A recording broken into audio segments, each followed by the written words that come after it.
Well, thank you very much, everyone. As Sue mentioned, my name is Jesse Luddick.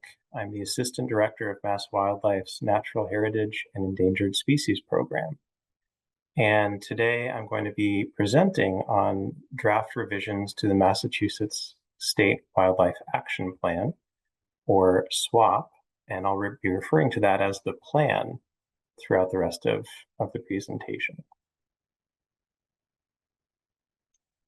Today I'm going to be providing a background on the purpose and requirements of state wildlife action plans, a brief history and some key accomplishments that have been realized under our existing state wildlife action plan, and what updates we are proposing in 2025. As a reminder to those listening today, Mass Wildlife is also the Division of Fisheries and Wildlife here in Massachusetts, and we are responsible for the conservation of freshwater fish and wildlife in the Commonwealth, which includes endangered plants and animals. We work to restore, protect, and manage land for all wildlife to thrive and people to enjoy. In other words, Mass Wildlife is about all wildlife.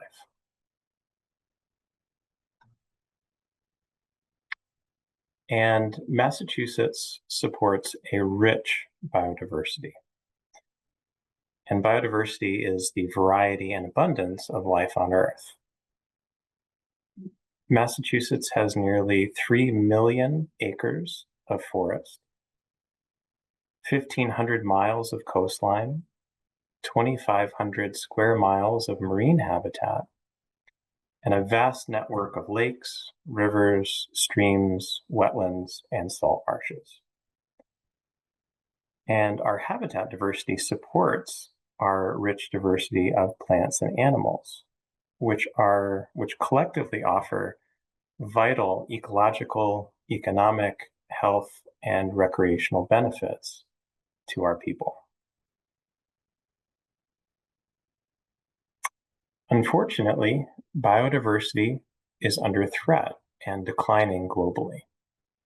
It's a quiet crisis that goes largely unnoticed. For example, in just one generation, we've lost over 3 billion birds in North America alone.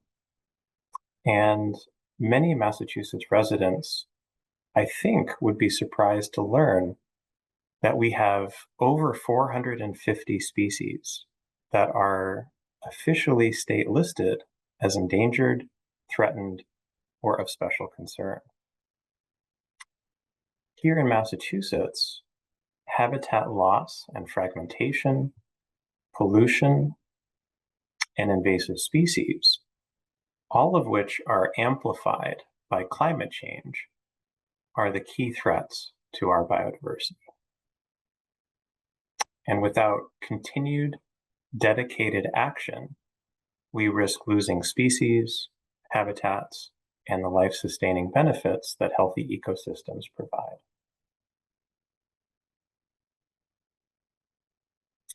This is where the State Wildlife Action Plan comes in.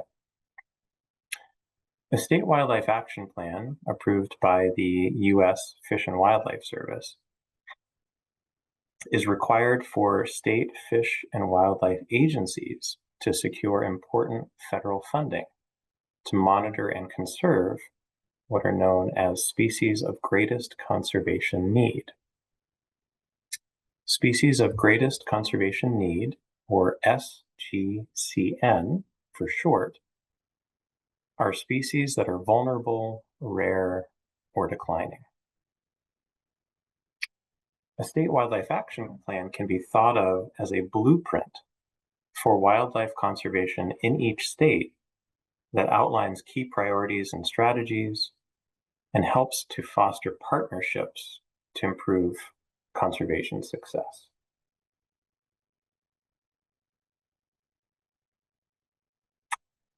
A state wildlife action plan must address the following 8 required elements.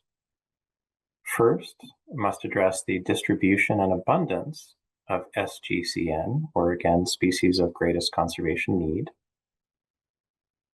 Must provide an assessment of key SGCN habitats, as well as an assessment of key threats to SGCN and their habitats.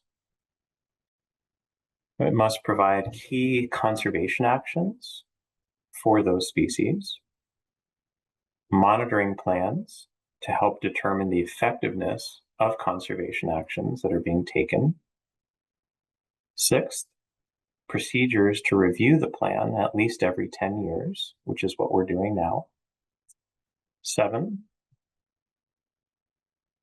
identify partnerships and stakeholders that significantly affect SGCN conservation. And 8th, and finally, public participation in the development and implementation of the plan itself.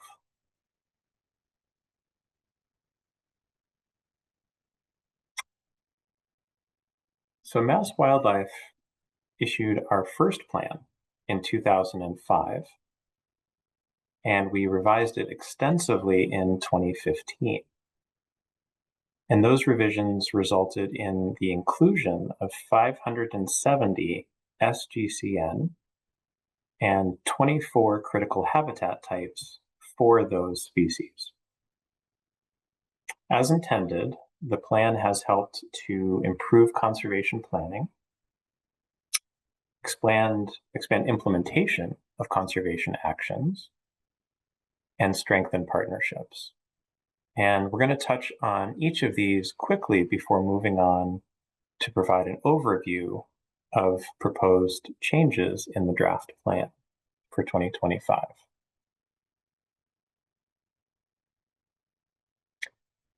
We'll start with improved conservation planning. The best way to ensure biodiversity conservation is by protecting and restoring interconnected habitats in relatively large landscape blocks, which automatically protect most species. BioMap has been the Commonwealth's most important landscape level conservation planning tool for over 20 years and is relied on by Mass Wildlife and most of our conservation partners to help guide where conservation happens here in Massachusetts.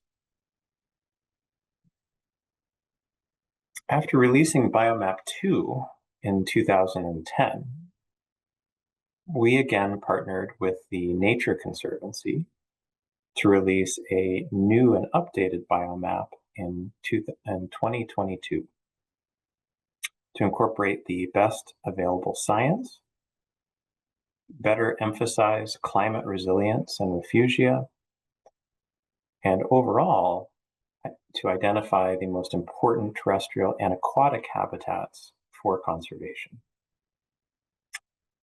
Additionally, and importantly, the new biomap also includes a new habitat restoration resource center to help partners manage and restore high quality habitat on lands that have already been protected.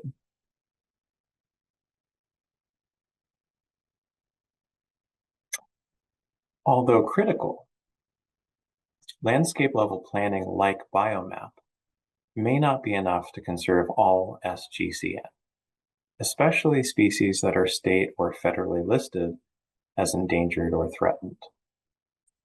So species-focused plans are needed to guide more highly targeted conservation actions in these cases. Under the existing plan, over the last 10 years, Mass Wildlife has developed or updated a suite of species-specific conservation plans at the regional level here in the Northeast for species like Blanding's turtle, brook floater, which is a freshwater mussel, and the salt marsh sparrow, among others. These are particularly important for species that regularly cross state boundaries because generally speaking, species do not stop when they hit a state boundary. At the state level, we've developed conservation plans for individual species such as piping plover and the northern red-bellied cooter, which is a freshwater turtle, and even developed plans for habitats that are used by groups of SGCN so that you can conserve multiple SGCN at one time. And a good example of this is the Grassland Bird Conservation Plan.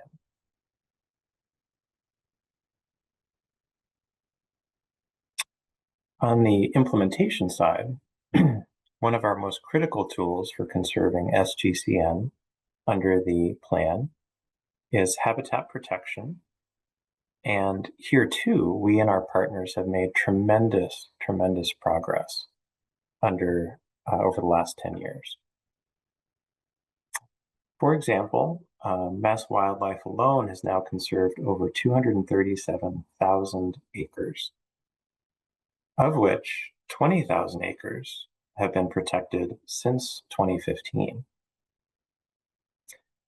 More broadly, the conservation community, from federal and state agencies to municipalities and land trusts, have now collectively protected over 1.4 million acres, or about 28% of the Commonwealth.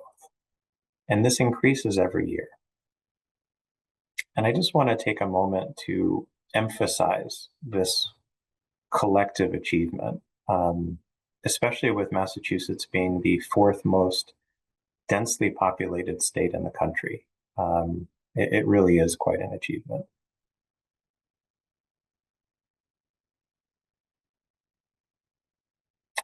Under the existing State Wildlife Action Plan, there's also been a growing recognition that for many imperiled species, simply protecting habitat is not enough. We have to restore and manage high quality habitat to ensure that it provides maximum benefit. For example, in 2014, Mass Wildlife staff were managing invasive plants on about 1 to 200 acres of our lands each year. In 2024, we managed invasive plants on over 1,000 acres and are set to meet or exceed that goal again in 2025. Many of our conservation partners have similarly scaled up their efforts in this space. And we've seen similar growth in the use of prescribed fire to restore and manage critical fire-influenced habitats. For example, in 2014, Mass Wildlife was burning about 133 acres per year. In 2024, we reached a new record of almost 1,900 acres and are set to meet or exceed that acreage again in 2025.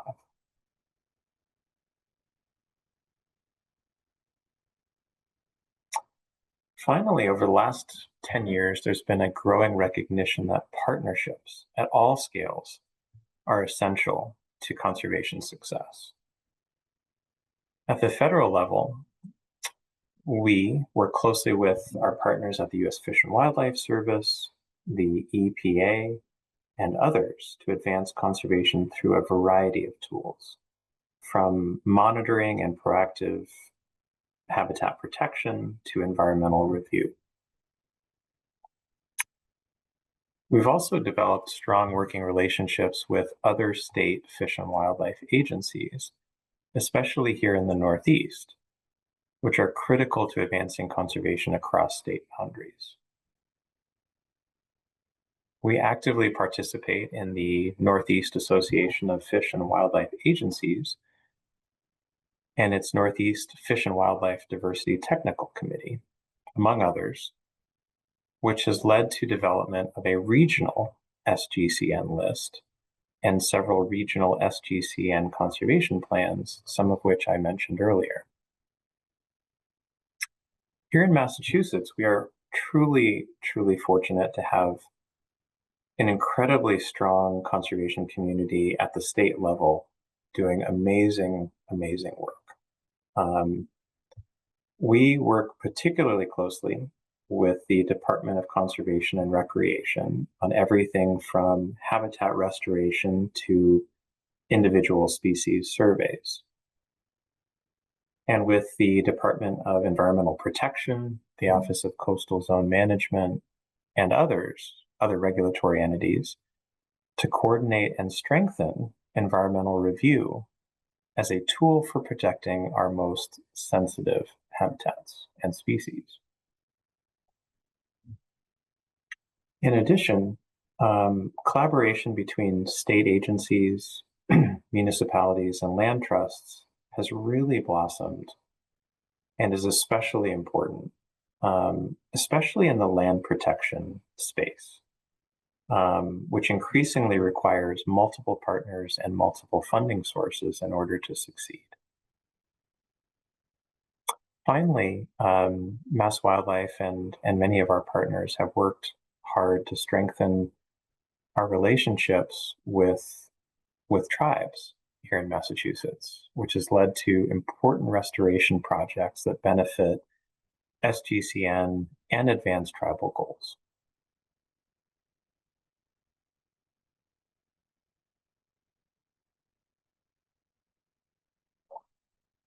The progress made by Mass Wildlife and the broader conservation community over the last 10 years has recently been reinforced by several important commitments by the Commonwealth.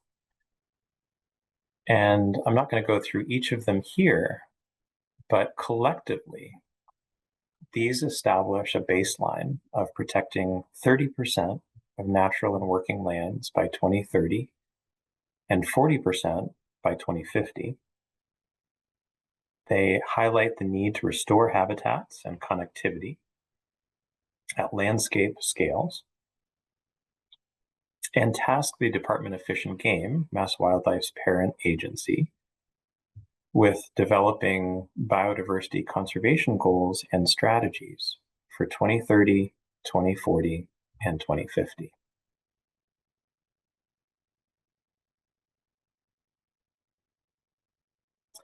So these recent commitments and the conservation work already being done by Mass Wildlife and the collective conservation community are important to framing the draft 2025 State Wildlife Action Plan, which we're going to turn to now. As I work through the 8 required plan elements, I'm going to focus on changes that we've made compared to the 2015 plan.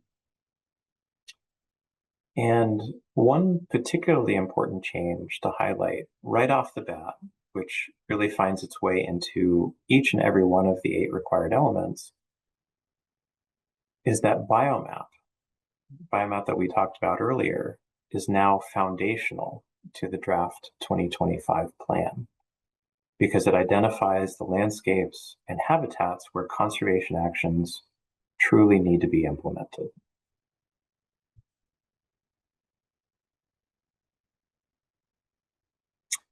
So again, element 1 is an evaluation of species status by looking at distribution, abundance, and trends to determine if species should be added or removed from the SGCN list.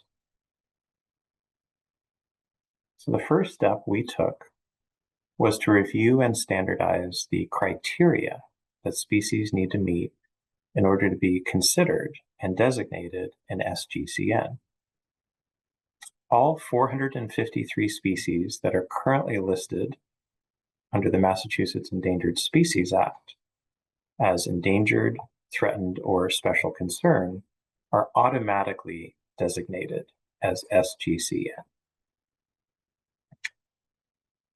But for non-listed species to be designated, they have to meet 2 or more of the following criteria.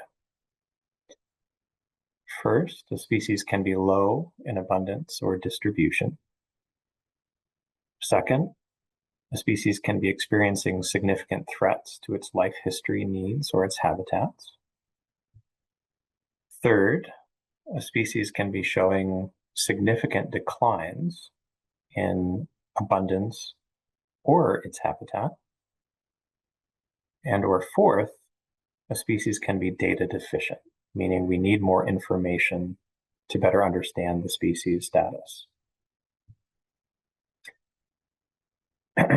All 570 previously listed SGCN were reviewed again as part of the draft 2025 plan, as were species newly designated as SGCN at the regional level by the Northeast Association of Fish and Wildlife Agencies, or species otherwise thought to be in decline here in Massachusetts.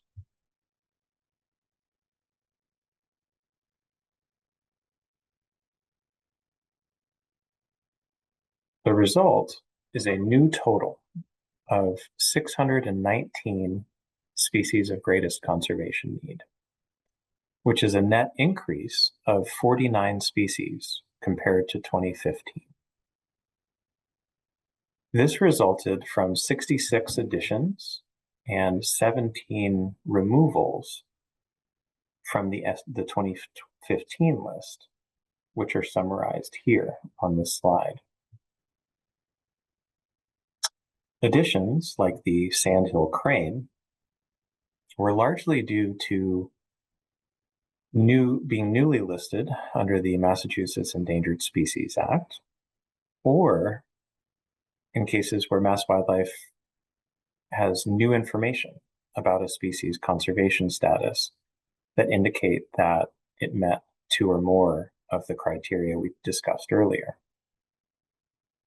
Removals, like the Atlantic salmon shown here, were largely due to extirpations, functional extirpations, or newly documented populations that improved the status of the species statewide.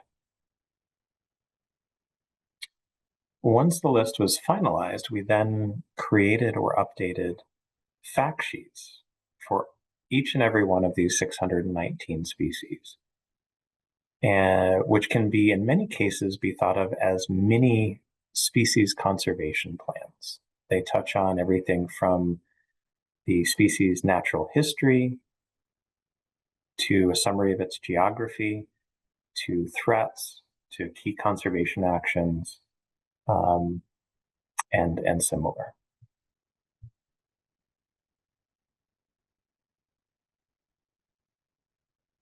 Again, element 2 asks us to evaluate the status and condition of habitat for SGCN. So we began with the 24 habitats provided in the 2015 SWAP, and then used Biomap to update this total to 35. So there are now 35 key habitats for SGCN. With the biggest change in this number, this jump from 24 to 35, coming in the number and type of aquatic habitats. I think demonstrating an increasing recognition of the importance of aquatic biodiversity to our state's biodiversity overall. For each habitat, we also now provide a habitat fact sheet that summarizes what high quality habitat looks like, key threats and conservation actions, and recommendations for restoration and management of those high quality habitats.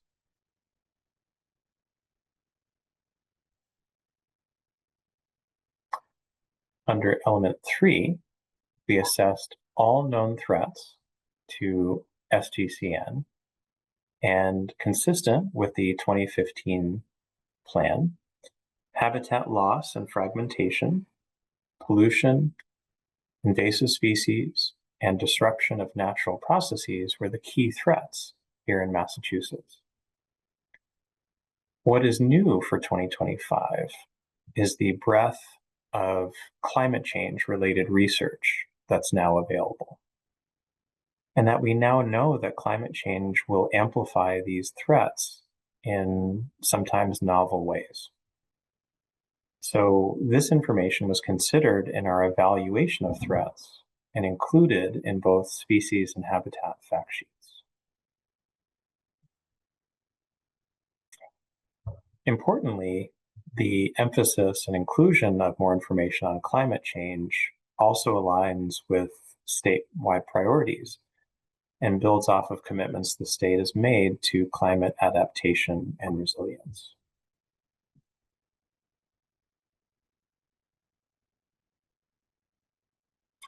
With element 4, we identified core conservation actions.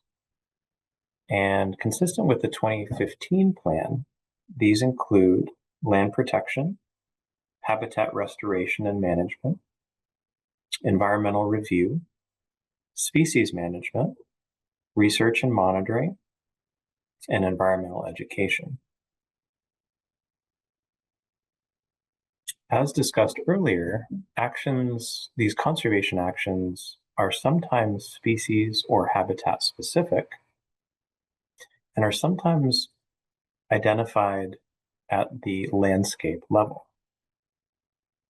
And a good example of the latter, conservation at the landscape level, is Mass Wildlife's key sites analysis, which identifies areas within Biomap where rare species aggregate and where conservation can be particularly effective. We last completed this analysis in 2013 in preparation for the 2015 SWAP, or the 2015 plan, and we will be revisiting this again in the coming few years. Elements 1 through 4 collectively allow us to prioritize updated monitoring and research plans for the next decade, with goals of filling information gaps on particular species and habitats, evaluating the success of conservation actions, and identifying potential adaptive management strategies. Under the draft 2025 plan, we are prioritizing monitoring plans for rare plants, of which over 300 of SGCN are in fact rare plants, a number of rare reptiles, several high priority natural communities, such as pine barrens, and evaluating the response of species and habitats to climate change, especially aquatic species.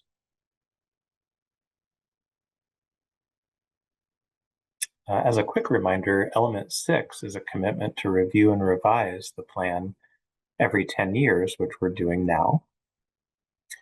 So moving on to element 7, this focuses on the recognition that SGCN conservation is a heavy, heavy lift, that no one agency or organization can do it alone, and that strong partnerships are essential to success.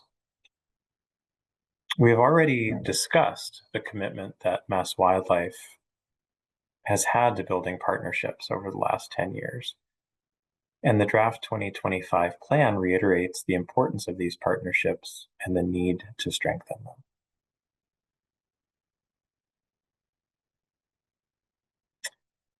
Finally, element 8 highlights that public participation is critical to successfully implementing the State Wildlife Action Plan.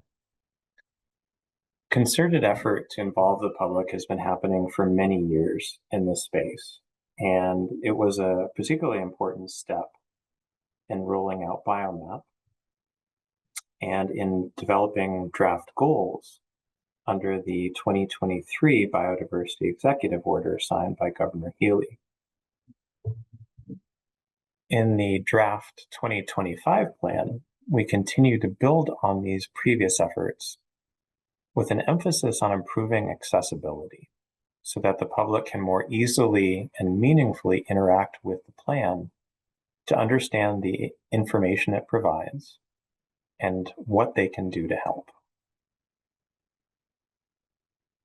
To do this, we're moving the plan from fixed PDFs to being web-based and interactive, making it more easily digestible, available in different languages, and more broadly enables us to make updates to the plan in real time versus waiting 10 years per the schedule set by U.S. Fish and Wildlife Service. The 2025 SWAP is now split up into different web pages on mass.gov and can also be accessed directly from the Biomap webpage.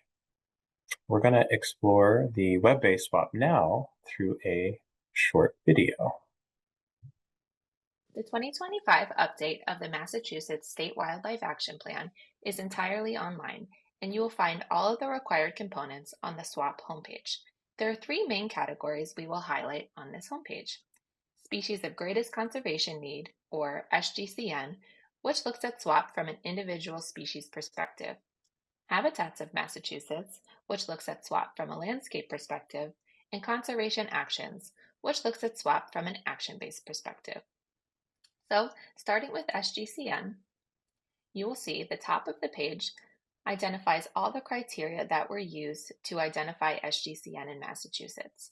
And there are two tables which can be chosen that list all of the different species that are identified as SGCN. So this includes SGCN Habitat Details by Species table and SGCN Summary table. The Summary table is useful for the total number of species organized based on your search criteria. So the filters you can use include legal protection, habitat group, and taxonomic group. This is useful if you're looking to group and filter quantifiable data. Looking at SGCN Habitat Details by Species provides an organized table of the 620 species that can also be organized by taxonomic group and legal protection. You can search by scientific name or common name. And let's show a quick example with Hessel's hair streak. So you can just type that in, make your selection, and here you'll see both the common name and the scientific name featured, and below you'll find all the different habitat types that this species occurs in. By clicking on the common name, you will be brought to a fact sheet with all the information about the species. This includes identification, behaviors, life cycle, population status, distribution, threats, and required conservation actions. Switching now from SGCN to a habitat focus view, we return to the SWAP homepage and navigate down to Habitats of Massachusetts. By clicking on this, you'll be brought to the Habitats of Massachusetts homepage. And for the SWAP, Massachusetts habitats have been grouped into 35 different categories. There are two separate tables on this page. The top table here gives a visualization of the number of taxa and species in the specific habitats of Massachusetts. And you can use these various filters to find the habitats that you're most interested in. The bottom table allows a viewer to click on their habitat of interest and view all of the details of the species that live within it. So if we select one of these habitat types, it will filter out and show all of the species that live within that habitat. At the bottom of the page, there are links to descriptions of every habitat found in Massachusetts. And again, these are grouped into 35 different categories. So if we click on one of these, we are brought to a fact sheet all about this specific habitat, and it includes a habitat description, threats, conservation actions, and management and restoration recommendations for that habitat.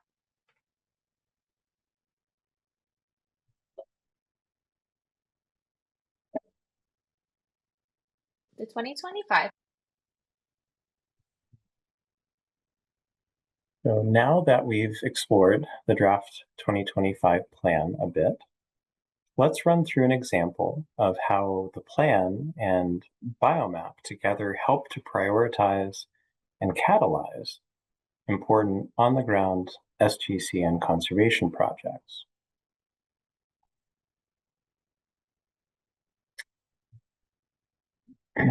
So here, this image shows Biomap for the Commonwealth, all the areas shown in green. And if we move to the right, this image zooms in to the town of Sturbridge and the confluence of the Quinebaug River with Hammond Brook, a cold water stream. This is the Quinebaug River, and Hamlet Brook coming in from the south. Surveys and monitoring have shown that the Quinnebog River and Lower Hamlet Brook support a suite of SGCN, from rare freshwater mussels and fishes to the state-listed wood turtle. Collectively, this information is what led to the identification of these areas in BioMap. However, surveys have also shown that there are 3 dams, shown here in orange circles, that have historically blocked connectivity to upstream portions of the brook and limited SGCN habitat use there. So to find out more, we visit the Habitats and Species page of BioMap to look at fact sheets for the individual SGCN and their habitats to evaluate key threats and key conservation actions. The fact sheets for brook trout, for example, which is an SGCN found here, and the gently sloping cold rivers habitat, which is also found here, provide a more in-depth description of what high-quality habitat for these SGCN looks like. They also identify dams as a key threat to the conservation and recovery of these species, and dam removal as a key conservation action.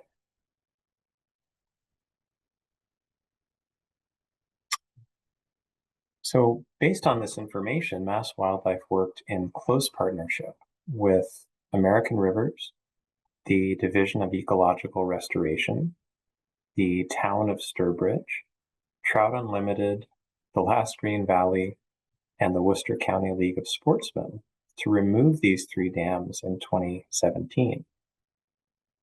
In addition to enhancing habitat and restoring connectivity for SGCN, the project improved climate resilience in both Hamlet Brook and the Quinnebog River, enhanced opportunities for fishing and other public recreation, and eliminated public safety hazards and long-term costs associated with the dams themselves.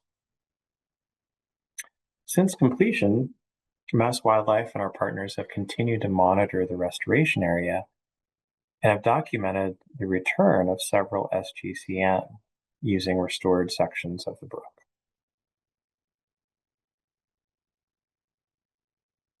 In short, it's an example of how conservation projects require everything from baseline monitoring to guide where SGCN occur, planning to determine what actions should be implemented and where, and the importance of strong and diverse partnerships to successful implementation.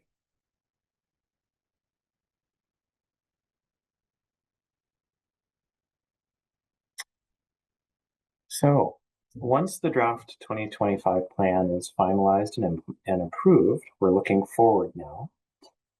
We must maintain and hopefully increase the pace of conservation going forward by continuing to implement strategic, cost-effective, science-based, proactive conservation. We must continue to expand and solidify partnerships, leverage our individual and collective strengths, and share resources and knowledge to improve both the rate and success of conservation.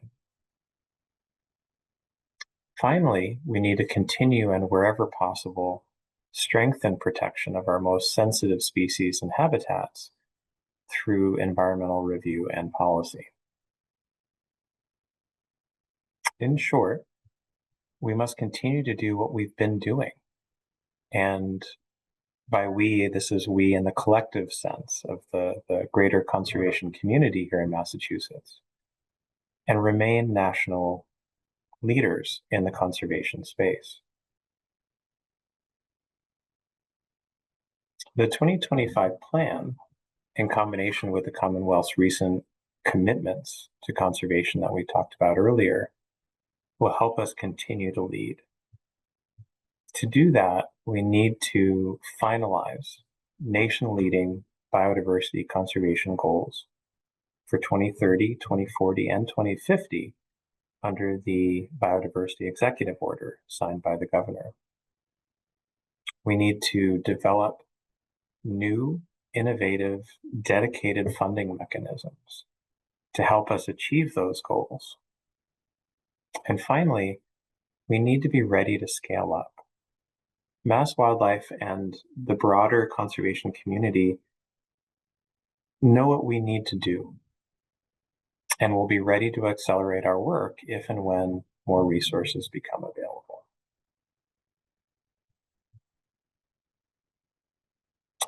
With that, here is a quick summary of next steps to finalize the draft State Wildlife Action Plan. We'll be providing, in addition to today's presentation, we'll be doing a second public presentation tomorrow for the Natural Heritage and Endangered Species Advisory Committee. And today and tomorrow's presentation will collectively kick off a 30-day public comment period, lasting between July 17th and August 18th. Once the comment period is over, we will review all comments and provide an update to our Fisheries and Wildlife Board at its September meeting, which will also be publicly available. And we'll be summarizing the comments we received and any further revisions that are proposed to the draft plan. Finally, we will submit the final plan to the U.S. Fish and Wildlife Service by its deadline for submission at the end of September.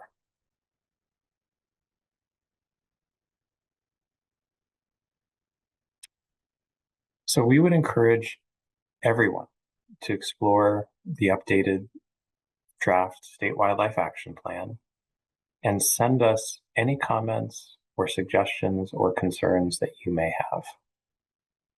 Here's a link to access and begin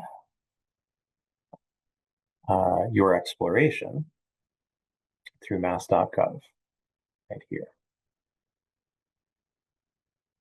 The same link can be used to submit written comments online, and also to access this recording of this presentation, which will be posted there within the coming week. In addition, written comments can also be mailed to Mass Wildlife's field headquarters here in Westboro at the address shown here.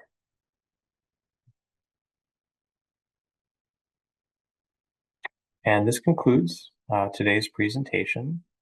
We deeply appreciate everybody coming and listening, and we look forward to hearing from you.